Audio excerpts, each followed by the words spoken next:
Picture this. You're standing in front of a mirror, but you're not looking at your reflection. You're scrolling through your phone, checking what everyone else is doing, what everyone else thinks, what everyone else wants you to see. The mirror is right there, waiting. But you never look up. This isn't just a metaphor. This is your life. Here's a disturbing truth that most people will never admit. We spend more time deciding what to watch on Netflix than we do understanding who we actually are. We'll scroll for 20 minutes looking for the perfect show, but we won't spend 20 seconds asking ourselves the most important question we'll ever face. Who am I, really? You know the worst part? We do this on purpose. Right now, as you're reading this, there are millions of people going through the exact same routine they went through yesterday. Wake up, check phone, rush to work, pretend to be someone they're not, come home exhausted, distract themselves until they fall asleep. Repeat. They're not living, they're sleepwalking. And the tragedy is they'll do this for decades, maybe their entire lives, without ever waking up. Think about your own day. How much of it was actually you? How much of what you said was what you really felt? How many of your choices were truly yours? And how many were just reactions to what others expected? Be honest. When was the last time you sat in complete silence and asked yourself what you actually want from this life? I'm willing to bet it's been a while. Maybe never. We've become experts at running away from ourselves. We've built an entire civilization designed to keep us distracted. Social media feeds that never end. Entertainment that's always one click away. Work that consumes every waking hour. News cycles that keep us angry and afraid. We've created the perfect escape from the one person we should be getting to know, ourselves. And it's killing us from the inside out. Depression rates are skyrocketing. Anxiety is the new normal. People are more connected than ever, yet they've never felt more alone. Why? Because you can't connect with anyone else when you're disconnected from yourself. You can't find peace in the world when there's chaos inside you. You can't love others authentically when you don't even know who you are. But here's what really keeps me up at night. Most people prefer it this way. Self-reflection is uncomfortable. It forces you to confront truths you've been avoiding. It makes you question everything you thought you knew. It threatens the comfortable lies you've been telling yourself for years. So instead of looking in that mirror, we keep our heads down, our schedules full, our minds occupied. We stay busy so we don't have to be present. We stay distracted so we don't have to be honest. The ancient Greek philosopher Socrates said, "The unexamined life is not worth living." But we've taken that advice and thrown it in the trash. We've decided that the examined life is too painful, too difficult, too inconvenient. So we choose the autopilot existence. We choose the safe path. We choose to die without ever truly living. And that's exactly what most people will do. They'll reach the end of their lives and realize they never knew themselves. They spent decades being who everyone else wanted them to be, and they never discovered who they actually were. The saddest words anyone can say at the end of their life are these: "I wish I had, but it doesn't have to be this way." The mirror is still there, waiting for you to look up. The question is, are you brave enough to see what's reflected back? You didn't choose your first mask. Someone put it on you before you could even speak. When you were a child, you learned quickly that certain versions of you were acceptable and others weren't. Cry too much? You're being dramatic. Too quiet? You need to speak up. Too loud?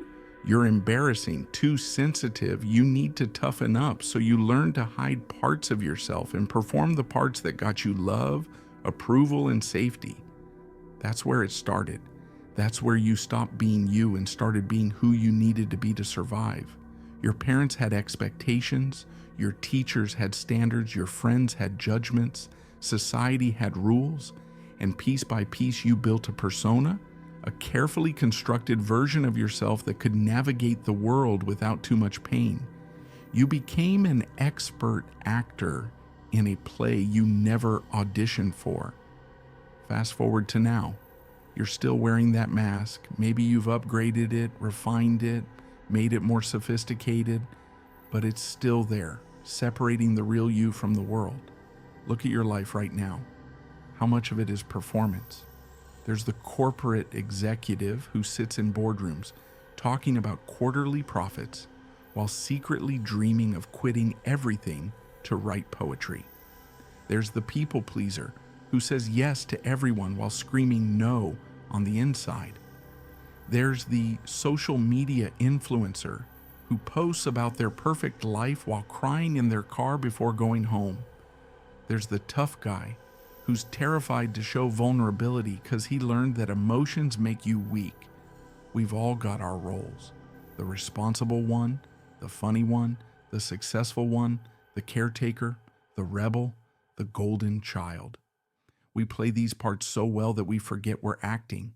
The character becomes us, or worse, we become the character. And the exhausting part, maintaining these masks takes everything we've got. Think about how much energy you spend every day trying to be the person everyone expects you to be. You monitor your words, control your reactions, hide your feelings, fake your enthusiasm. You show up to jobs you hate with a smile. You attend social events that drain your soul. You post photos that don't reflect your reality. You laugh at jokes that aren't funny. You agree with opinions you don't hold. You pretend you're fine when you're falling apart. This is why you're tired all the time, not from hard work, from pretending. The cost of living behind a mask is higher than most people realize. It shows up as depression that comes out of nowhere, anxiety that never quite goes away, a nagging feeling that something's missing, relationships that feel shallow, success that feels empty, a life that looks good on paper but feels hollow on the inside. Then comes the midlife crisis, the breakdown, the moment when the mask cracks and you catch a glimpse of the stranger you've become. Suddenly you're 40, 50, 60 years old and you realize you don't know who you are underneath all the performance. You've been so busy being who everyone needed you to be that you never discovered who you actually were. The most tragic part? Some people never take the mask off. They wear it until they die. They become the role so completely that there's no separation anymore.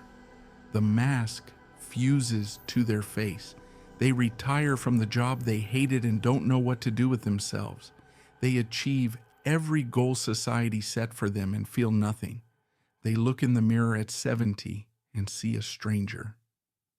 So let me ask you something, and I want you to be brutally honest with yourself. Who are you when no one's watching? Not the version you perform at work, not the version you show your family, not the version you post online. Who are you in those quiet moments when there's no audience, no expectations, no judgments? What do you want when you strip away what you're supposed to want? What do you feel when you allow yourself to actually feel? If you can't answer that question immediately, you're still wearing the mask. And here's the thing about masks. They're meant to protect you, but they end up imprisoning you.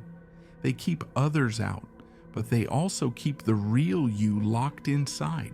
You built them to survive, but now they're the very thing preventing you from truly living. The good news? You can take it off. The bad news? You'll have to face what's underneath. Close your eyes for a moment and listen to the voice in your head, that constant narrator telling you what to do, what to think, how to feel. Now here's a question that might shake you. How much of that voice is actually yours? The uncomfortable truth is this: most of the thoughts running through your mind don't belong to you. They're echoes, recordings, programs installed by other people that have been playing on repeat for so long, you've mistaken them for your own voice. Think about it. When you tell yourself, I should be more successful, whose definition of success is that? When you think, I need to lose weight to be attractive, who decided what attractive means? When you believe, I'm too old to start over, where did that belief come from? When you feel guilty for resting, who taught you that your worth is tied to productivity? Your parents, your teachers, your culture, your religion, the media, society, they all handed you a script and you've been reading from it ever since. We call it thinking, but most of the time we're just recycling other people's opinions. We call it our beliefs, but we never stop to ask if we actually believe them. We've been programmed since birth and we don't even realize we're running someone else's software. Here's how deep this goes. You have beliefs about money you inherited from your parents, who inherited them from their parents. You have ideas about success copied from movies and social media. You have fears about judgment that were drilled into you in middle school. You have standards for yourself based on magazine covers and Instagram filters. Layer after layer of conditioning, and somewhere beneath it all is the real you. Buried, silenced, forgotten. The most dangerous voices are the shoulds. You should go to college. You should get a stable job. You should buy a house. You should get married. You should have kids. You should be happy. You should be grateful. You should work harder. You should want more. You should be different than you are. Should. Who said so? And more importantly, do you actually agree? Most people never ask that question. They just obey. They spend their entire lives chasing goals they don't actually want because they've confused society's values with their own. They climb ladders leaning against the wrong walls. They achieve everything they're supposed to achieve and then wonder why they feel empty. Let me tell you about someone I know. On paper, he had it all. The prestigious career, the beautiful family, the nice house in the suburbs, the respected position in the community. He checked every box society told him to check. He became exactly who he was supposed to become, and he was miserable. One night, sitting alone in his expensive home office, he had a terrifying realization. He didn't want any of it. Not really. He'd spent 30 years building a life that looked perfect to everyone else, but felt like a prison to him. Every achievement was a trophy for someone else's dream. Every milestone was a step further from himself. The worst part? He couldn't even articulate what he actually wanted because he'd never learned to listen to his own voice. This is what happens when you live your life in a comparison trap, when you're constantly measuring yourself against others, checking if you're good enough, successful enough, happy enough. Social media has turned this into an art form. We scroll through highlight reels, comparing our behind the scenes to everyone else's carefully curated performances. And the voice in your head says, "You're not enough. Do more. Be more. Have more." But that's not your voice. That's the voice of a sick society that profits from your insecurity. Here's the truth they don't want you to know. You don't need permission to want what you want. You don't need validation to be who you are. You don't need approval to live your life on your terms. But first, you have to figure out what those terms are. You have to learn to distinguish between the voices that were implanted in you and the voice that's actually yours. You have to question every should and ask according to whom. You have to examine every belief and ask, is this mine or did someone give this to me? This process is terrifying because you might discover that almost nothing you believe is actually yours. Your political views might just be what your parents believed. Your career choice might have been about impressing others. Your lifestyle might be based on keeping up appearances. Your goals might be borrowed from people who don't even know you exist. Strip all of that away, and who's left?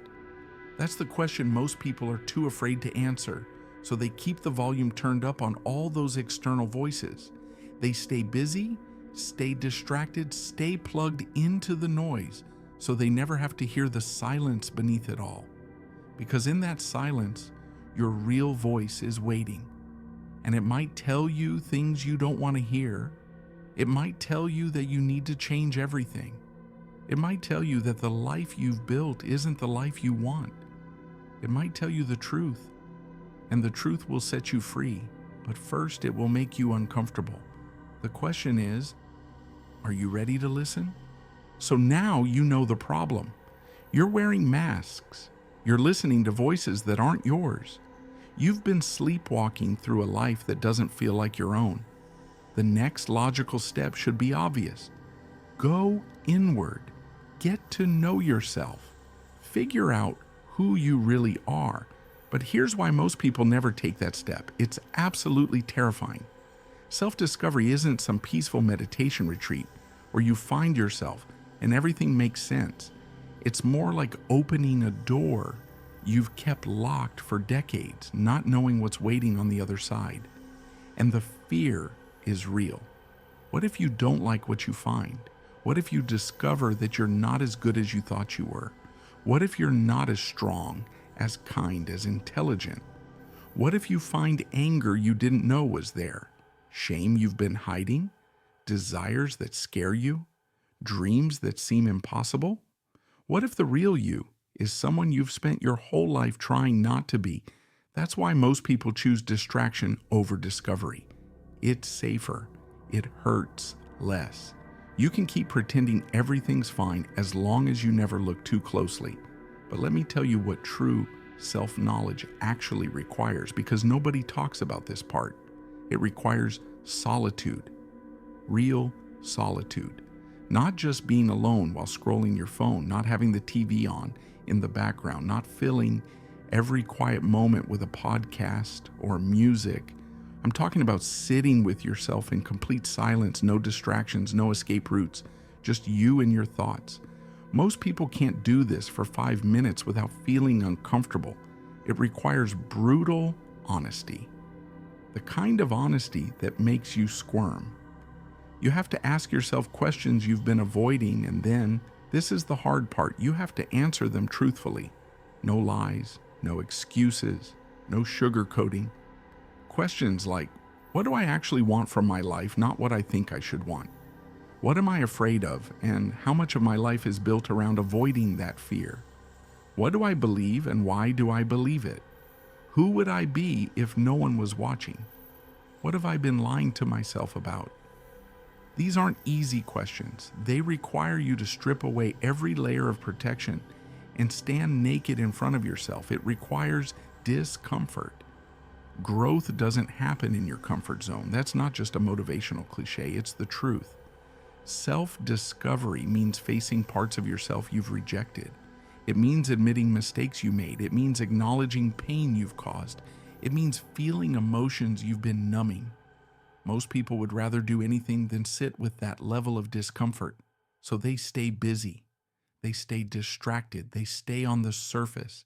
They scroll, binge watch, work overtime, party, shop, eat, drink, anything to avoid being alone with themselves.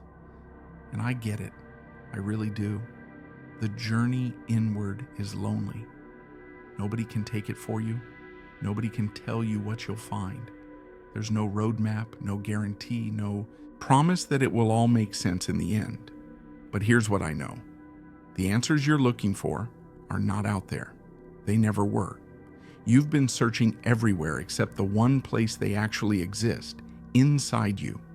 You've been asking everyone else who you should be, instead of discovering who you already are.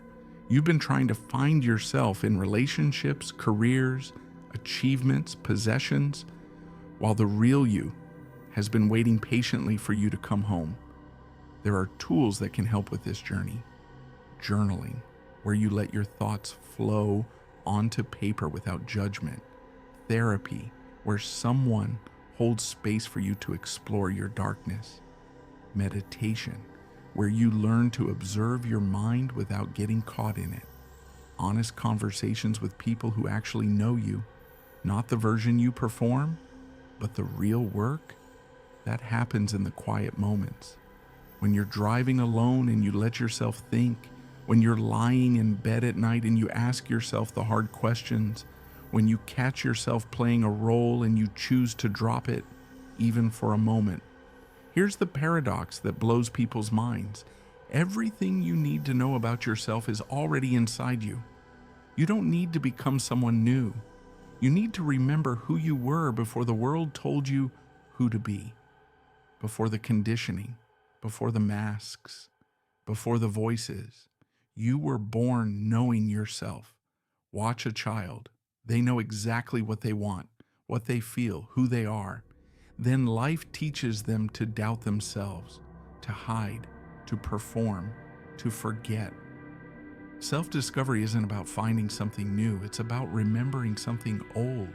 It's about peeling back the layers and returning to your essence. But there's one more thing you need to know about this journey, and it's the part most people can't handle.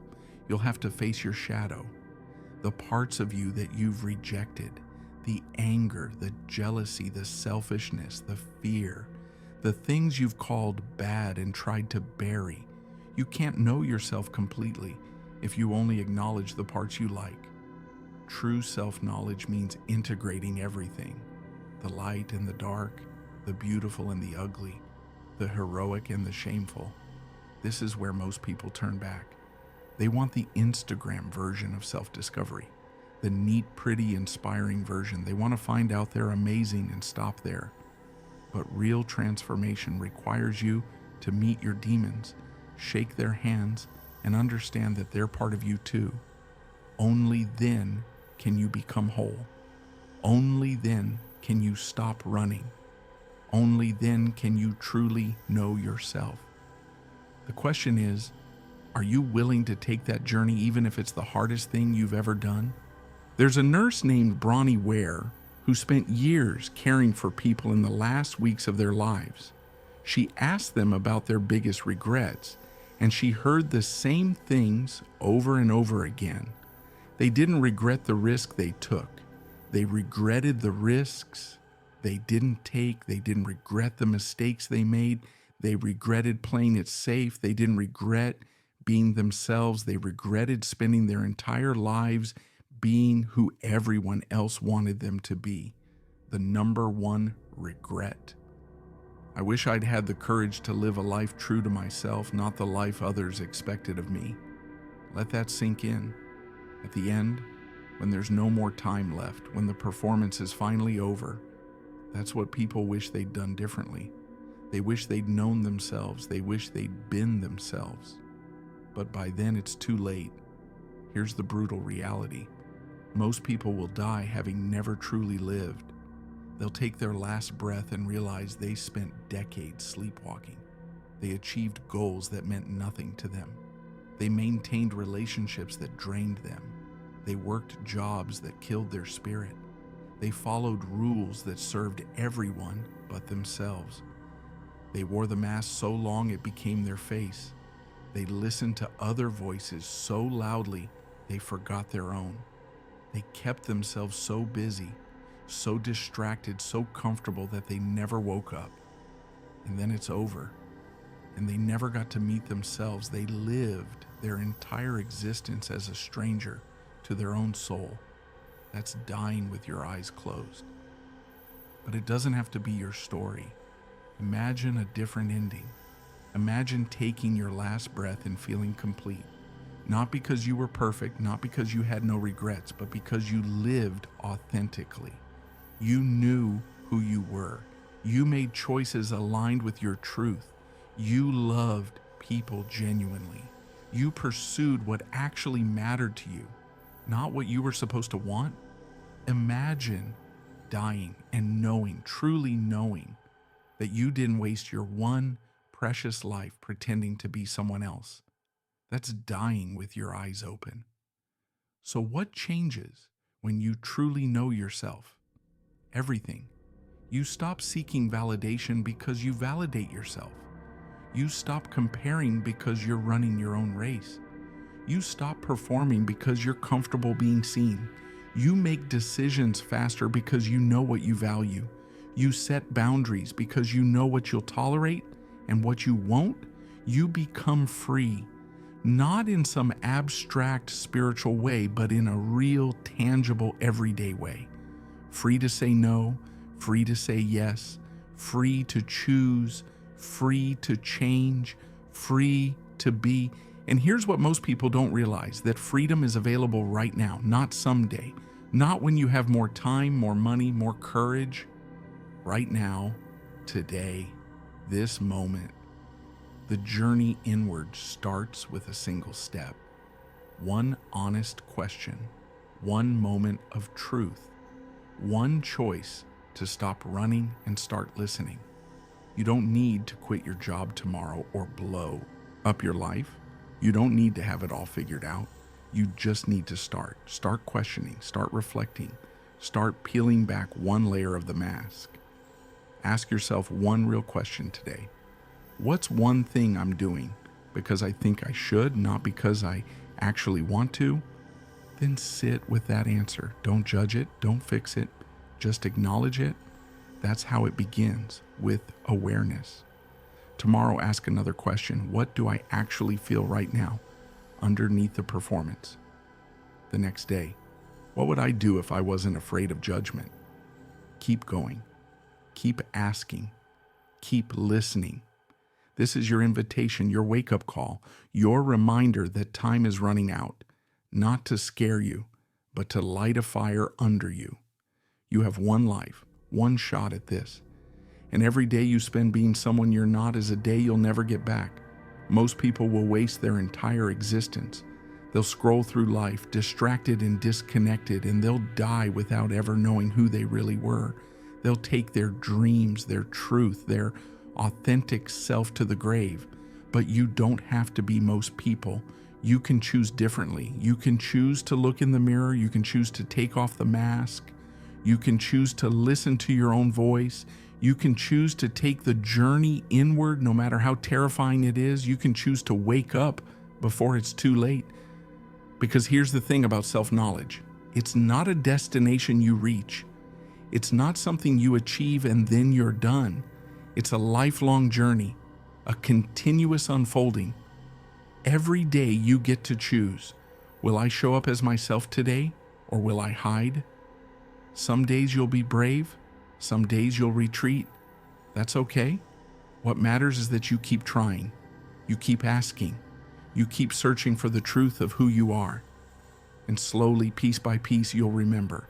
You'll shed the layers. You'll find your voice. You'll discover what you actually want, what you truly believe, who you really are beneath all the conditioning. And when your time comes, when you're taking those final breaths, you won't be filled with regret. You won't wonder, what if? You won't wish you'd lived differently. You'll close your eyes knowing you lived fully, authentically, truthfully. You'll die with your eyes open. The question that started this entire story was, why will most people die without knowing themselves? Now you know the answer. Because it's easier not to. Because it's safer to stay asleep, because self-discovery requires courage, honesty, and a willingness to face the darkness. But you also know something else now. You don't have to be most people. The mirror is still there. It's been there all along. All you have to do is look up. Are you ready?